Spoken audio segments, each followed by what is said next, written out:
ఏడాదిలో 2 లక్షల ఉద్యోగాలు ఇస్తామన్నారు. 8 నెలలు అయితే అయ్యిపోయింది. 4 నెలలు ఉంది. దాని గురించి ప్రస్తావన లేదు. బడ్జెట్లో కేటాయింపులు లేవు. రాష్ట్రాన్ని అప్పుల కుప్పగా మార్చారని మరి మా మీద బుర్ర జల్లే ప్రయత్నం చేసినారు. మరి మీరేం చేశారు? బడ్జెట్లో చూస్తే 57,000 కోట్ల అప్పులు తెచ్చుకుంటామని గత ప్రభుత్వం తెచ్చిన దానికంటే దాదాపు 17,000 కోట్ల అప్పులు ఎక్కువ తెచ్చుకుంటామని ఈ ఆర్థిక సంవత్సరంలో ప్రతిపాదించారు.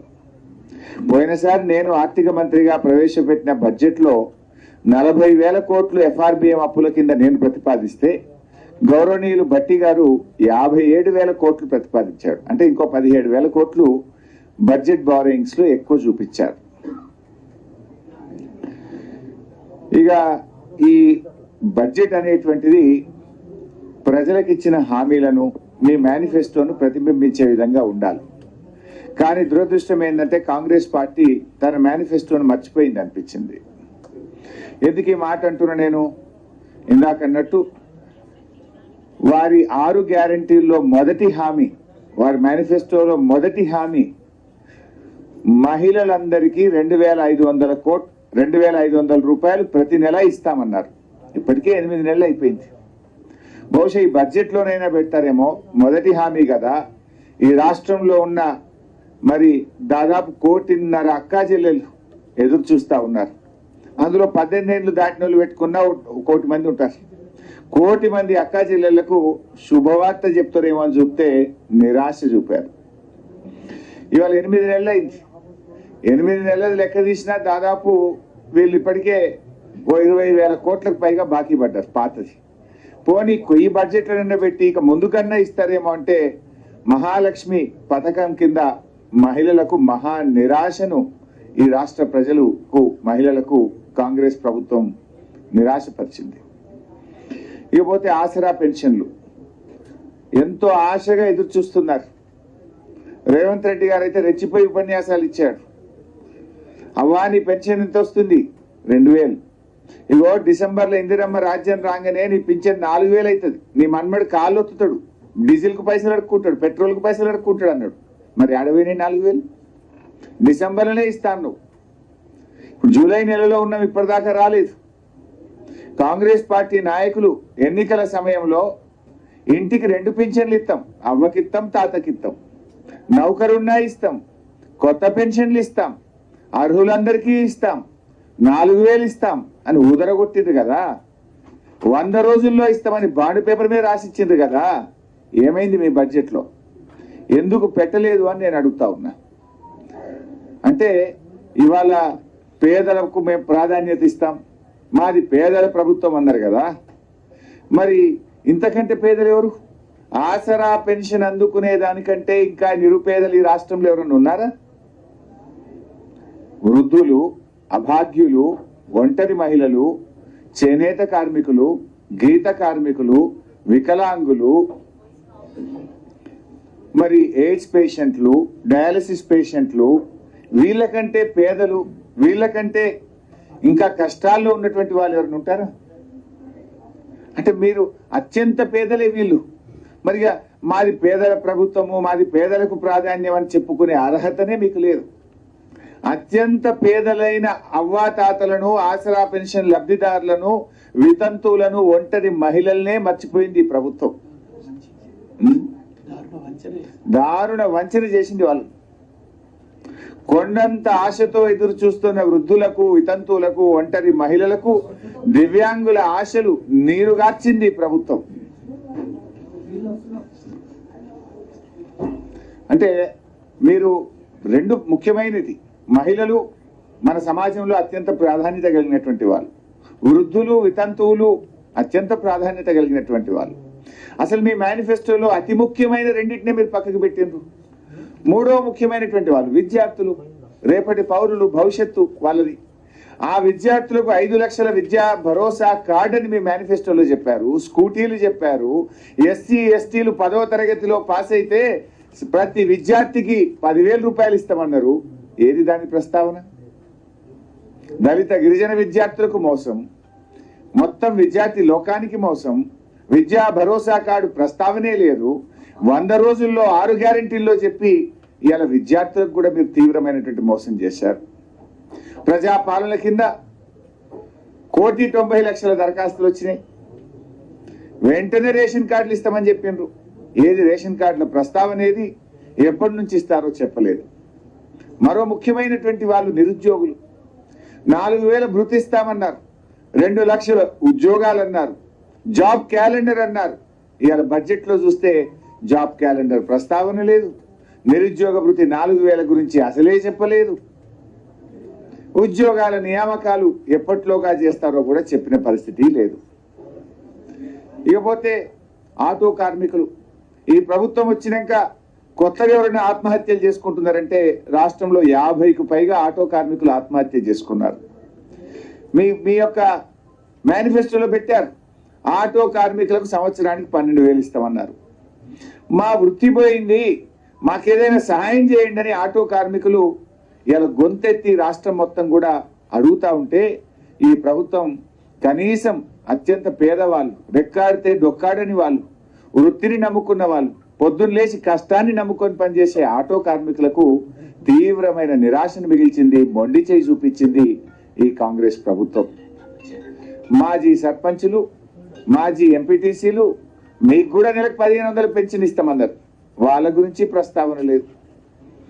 ఇకపోతే చేనేత కార్మికులు, ఈ ప్రభుత్వం వచ్చిన తర్వాత ఎవరైనా ఆత్మహత్యలు చేసుకుంటున్నారంటే ఇవాళ ప్రతిరోజు పత్రిక చూస్తే చేనేత కార్మికుల ఆత్మహత్యలు ఉన్నాయి. వారికి ఒక ఊరట కలిగించే ప్రయత్నము, వారికి ఉన్న పథకాలు కొనసాగించే ప్రయత్నము, వారికి బడ్జెట్లో కేటాయింపులు గుండు సున్నా చేనేత కార్మికులకు మోసం చేసిండ్రు. హైదరాబాద్ అభివృద్ధిని గత ప్రభుత్వం నిర్లక్ష్యం చేసింది అంటే కళ్ళుండి కూడా చూడలేని కబోదులు అట్లా మాట్లాడతారు. అసలు అది మాట్లాడే మాటని అది బడ్జెట్లో ప్రస్తావిస్తే హైదరాబాద్ ప్రజలు నవ్వుకుంటారు.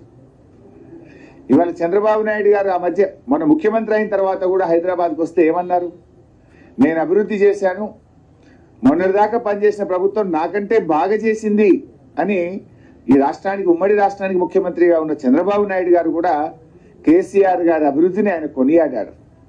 ఆయన కూడా చెప్పారు, లోకం మొత్తం మెచ్చింది. ఇప్పుడు ఎక్కడో ఉన్న రజనీకాంత్ కూడా హైదరాబాద్కి వస్తే సూపర్ స్టార్ రజనీకాంత్ నేను హైదరాబాద్లో ఉన్నానా న్యూయార్క్లో ఉన్నానా అన్నాడు. రజనీలకు అర్థమైంది కానీ కాంగ్రెస్ గజనీలకు ఇంకా అర్థమైతలేదు. ఎంతో మంది హైదరాబాద్ మెచ్చుకున్నారు.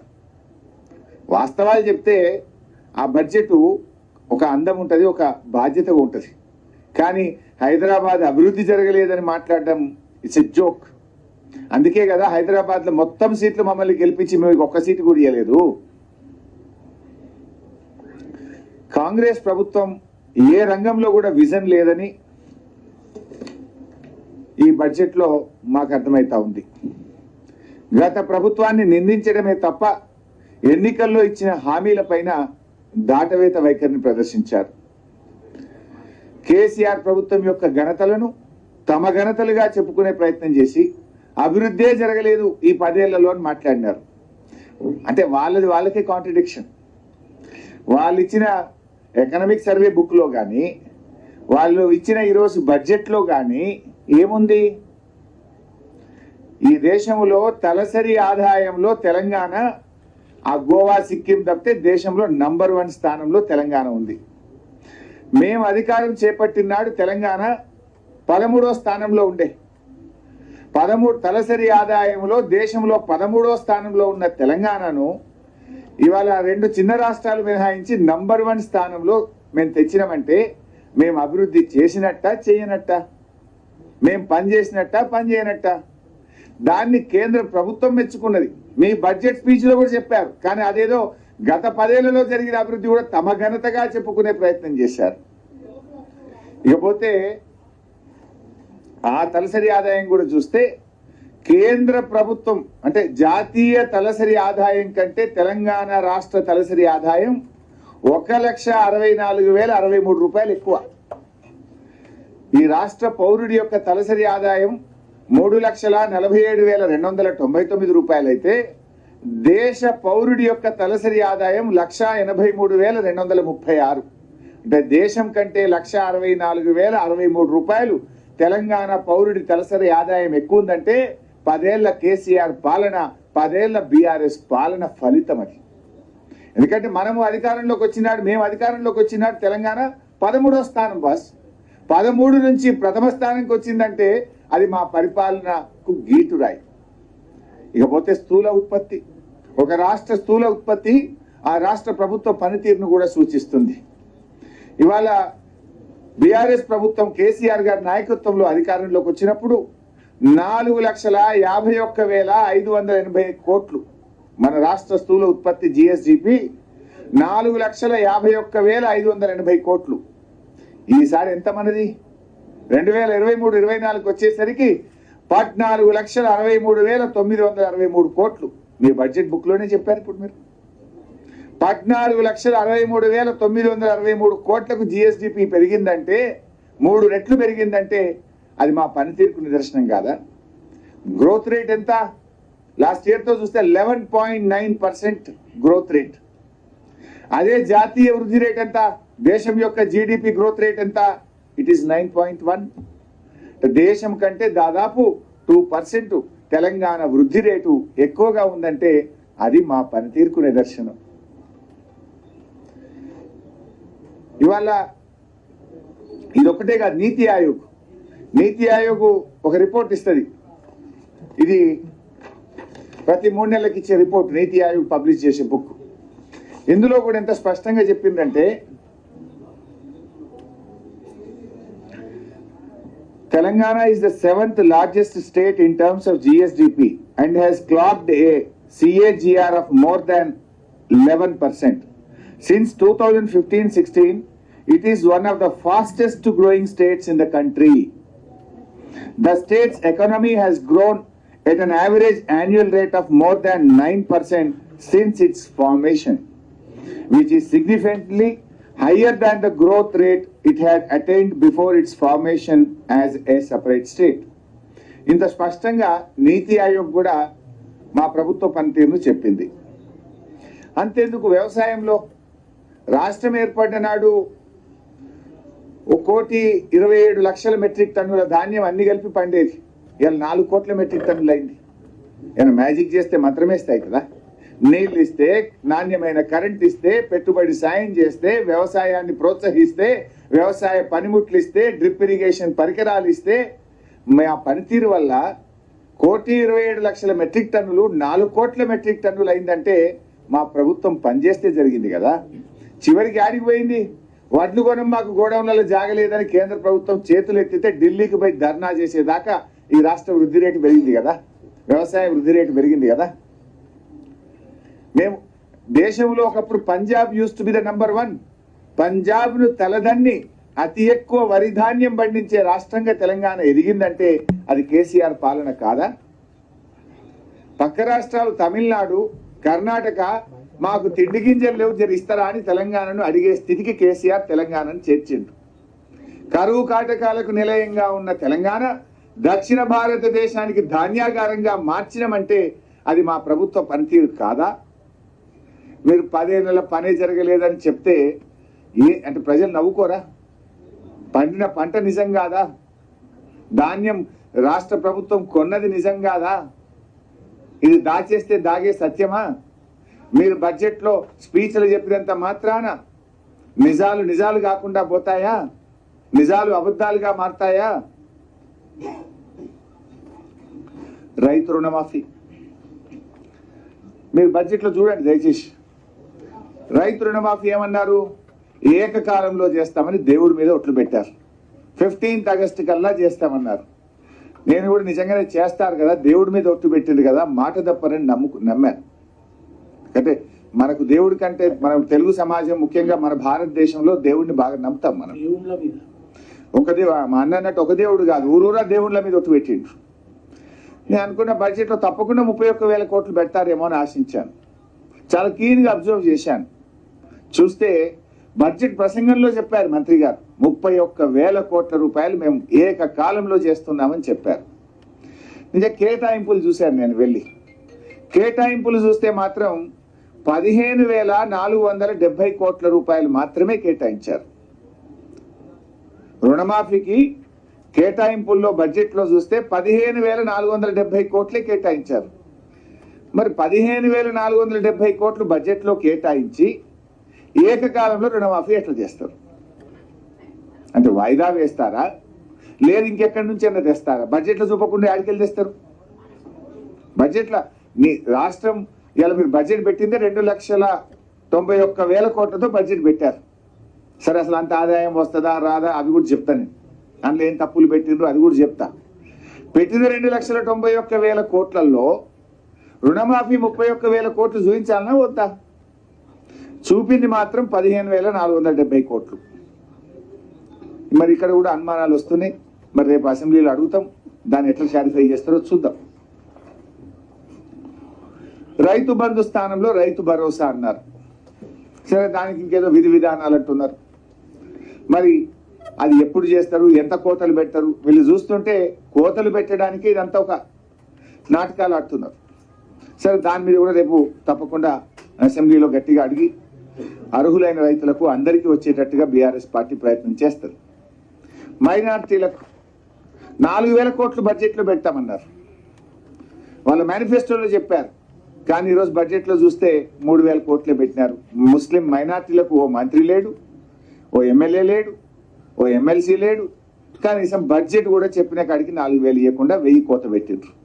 మైనార్టీలకు కూడా అన్యాయం చేసిండ్రు. గ్యారంటీలు గాడి తప్పినాయి, డిక్లరేషన్లన్నీ డీలా పడ్డాయి. రాహుల్ గాంధీ, ప్రియాంక గాంధీ గారు ఇచ్చిన హామీలన్నీ కూడా ఇవాళ నీటి మూటలైపోయినాయి. బీసీలకు ఏం చెప్పిండ్రు? 5 ఏళ్లలో 1,00,000 కోట్లు ఖర్చు పెట్టమని బీసీ డిక్లరేషన్లో చెప్పిండ్రు, మేనిఫెస్టోలో చెప్పిండ్రు. కానీ బీసీలకు బడ్జెట్లో పెట్టింది 9,000 కోట్లే. అంటే 11,000 తక్కువ పెట్టినట్టే కదా. 5 ఏళ్లలో 1,00,000 అంటే సంవత్సరానికి 20,000 రావాలి. కానీ పెట్టింది 9,000. అంటే బీసీల బడ్జెట్లో 11,000 కోత పడ్డది. ఇక బడ్జెట్ స్పీచ్ లో చెప్తున్నారు ఆయన, విద్యుత్ కోతలు లేకుండా వేసవి కాలంలో కరెంట్ ఇచ్చారట. ఇచ్చిందా లేదా జర్నలిస్ట్ గా మీకే తెలుసు. మీ ఆఫీసులలో ఎంత ఇబ్బంది పడ్డారో మీకే తెలుసు. నా ప్రెస్ మీట్ చూస్తున్న ప్రజలందరూ కూడా అనుకుంటారు కదా, బట్టి గారి మాటలు విన్నారు, నా మీటర్లు వింటున్నారు. 24 గంటలు వచ్చిందా లేదా? ఇన్వర్టర్లు, కన్వర్టర్లు, జనరేటర్లు మళ్ళీ ఇండ్ల పన్ను వచ్చినాయా లేవా? మంత్రుల సమావేశాల్లో ఎన్నిసార్లు కరెంట్ పోతే మీరే ఫోటోలు వేసిండ్రు, మీరే టీవీలలో చూపించిండ్రు. చీకట్ల క్యాండిల్ పెట్టుకొని మంత్రులు రివ్యూలు చేస్తున్నారు. మేము ప్రాజెక్టులను, పెండింగ్ ప్రాజెక్టులను రన్నింగ్ ప్రాజెక్టులు చేసి ఇవాళ రాష్ట్రంలో లక్షల ఎకరాల్లో కొత్త ఆయకట్టు తెచ్చాం. అఫ్కోర్స్ ఇరిగేషన్ పద్ధతిలో గట్టిగా మాట్లాడతాం. అక్కడ కూడా ఇవాళ ఒక అవాకులు చెవాకులు పెరిగింది. ఇరిగేషన్ కూడా బడ్జెట్ కేటాయింపులు తగ్గినాయి. పోయినసారి మేము 26,885 కోట్లు పెడితే ఈ ప్రభుత్వం మంత్రి గారు తన ప్రసంగంలో చెప్పారు 22,301 కోటి ఏదో పెట్టినట్టుగా చెప్పారు. 22,301. అంటే ఇరిగేషన్ కు కూడా కేటాయింపులు తగ్గినాయి.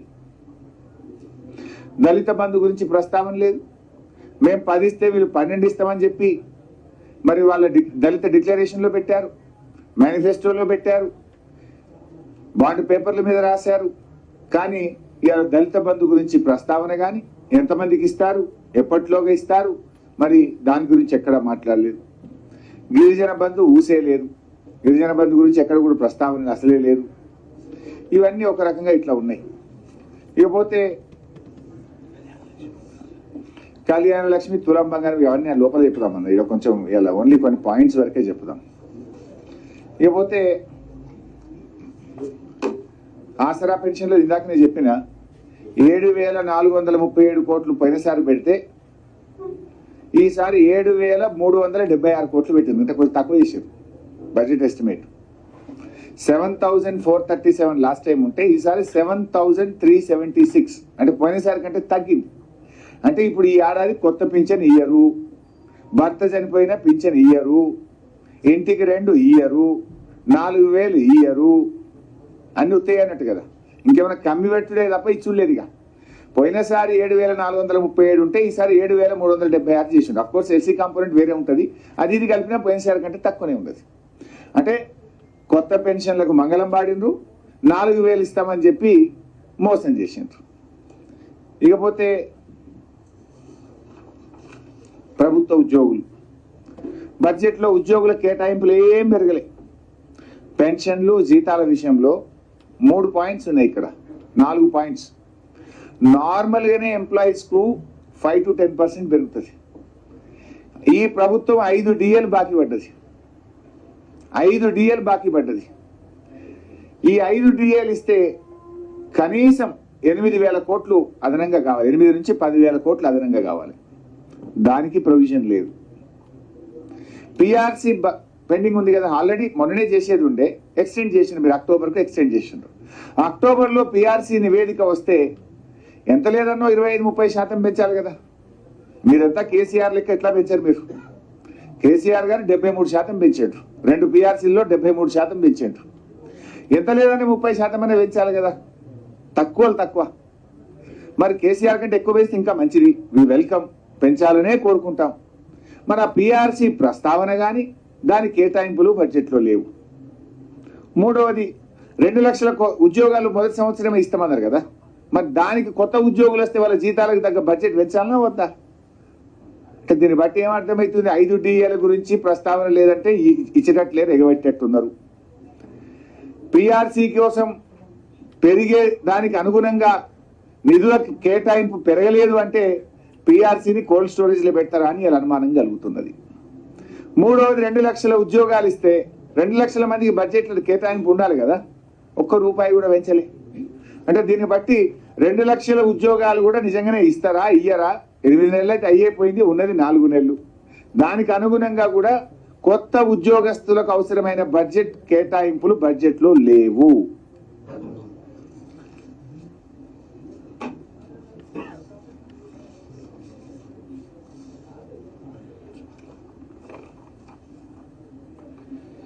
ఇకపోతే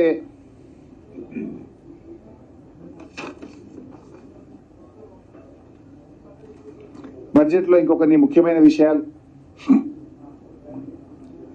ఆ రోజు ఈ ప్రభుత్వం, కేసీఆర్ గారి ప్రభుత్వం ఉన్నప్పుడు బెల్ట్ షాపులు బాగా పెంచారు, ఆదాయం పెంచుకుంటున్నారు, ప్రజల ఆరోగ్యం దెబ్బతింటున్నది. మమ్మల్ని ఒక తిట్టులే. ఇవాళ వీళ్ళు ఏం చేస్తుండ్రు? పోయినసారి నేను ప్రవేశపెట్టిన బడ్జెట్లో అసెంబ్లీలో ఎక్సైజ్ ద్వారా వచ్చే